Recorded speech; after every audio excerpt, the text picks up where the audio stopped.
দৃশ্যটি ভারতীয় একটি ঘরোয়া টুর্নামেন্টের, যাকে ঘিরে দর্শকদের এত উচ্ছ্বাস। তিনি ভারতীয় জাতীয় দলের একজন ক্রিকেটার, তবে নামটি বিরাট কোহলি কিংবা রোহিত শর্মা নয়, তিনি সূর্যা কুমার যাদব। ভারতীয় ক্রিকেটে এই ছবিটা সাধারণত বিরাট কোহলি, রোহিত শর্মাকে ঘিরেই দেখা যায়। হালের শুভমান গিলের জনপ্রিয়তাও আকাশ ছোঁয়া। তবে কি সূর্যা কুমার সেই তালিকায় নতুন করেই ঢুকে পড়লেন? না পড়ার কারণ নেই অবশ্য। তিনিও তো এখন ভারতের একটি ফরম্যাটের অধিনায়ক, হোক না সেটা টি-20 ফরম্যাট, তাতে কি অধিনায়ক তো।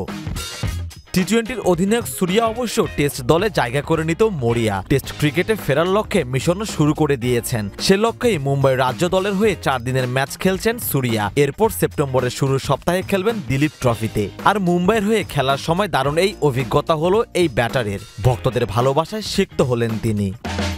বুচিবাবু টুর্নামেন্ট খেলতে এই ব্যাটার নেমেছিলেন Shri Ramakrishna college of arts and science মাঠে।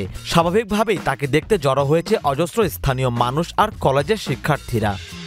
এই তারকা যখন বাউন্ডারি লাইনে ফিল্ডিং করতে ব্যস্ত, তখন অনেকে মাঠে ঢোকার চেষ্টা করেন। তিনি সে সময় অবশ্য মানা করেন সবাইকে, কিন্তু কে শোনে কার কথা। শেষমেশ নিরাপত্তা রক্ষীরা দর্শকদের নিবৃত করতে না পারায় তিনি এগিয়ে যান। বাধ্য হয়ে ম্যাচ চলাকালেই অটোগ্রাফ দেন, সেলফি তোলেন। তবে এখানেই শেষ নয়। দিনের খেলা শেষ হতেই ঘটে আরেক মজার ঘটনা। স্কুলের এক গাদা বাচ্চা ঢুকে পড়ে মাঠেই। ভারতের টি-20 দলের কাপ্তানকে কাছ থেকে দেখার জন্য বাধা ডিঙ্গিয়ে চলে আসেন তারা। তিনিও খুদে ভক্তদের সময় দেন, তাদের ভালোবাসা দুহাত ভরে গ্রহণ করেন। টি-20 ফরম্যাটের অধিনায়ক হলেও সূর্যা ভারতের ওয়ানডে আর টেস্ট দলের পরিকল্পনায় আপাতত নেই। তবে দিলীপ ট্রফিতে সুযোগ দেওয়ার মধ্য দিয়ে লাল বলে তাকে আরেকবার সুযোগ দিয়েছে ম্যানেজমেন্ট। সেই সুযোগ তিনি কিভাবে কাজে লাগান, এখন সেটাই দেখার বিষয়। বুচিবাবু টুর্নামেন্ট দিলীপ ট্রফির প্রস্তুতি আসলে, ফলে টেস্ট আঙ্গিনায় ফিরতে এই ডানহাতির তাড়না ভালোভাবেই ফুটে উঠেছে। তিনি বলেন, টেস্ট ফরম্যাট অনেক চ্যালেঞ্জিং, এখানে খুব একটা ভাবার কিছু নেই। যা পরিকল্পনা করার সেটা প্র্যাকটিস সেশনেই করতে হবে। কাজে লাগলে ভালো, না লাগলে নতুন করে পরিকল্পনা সাজাতে হবে।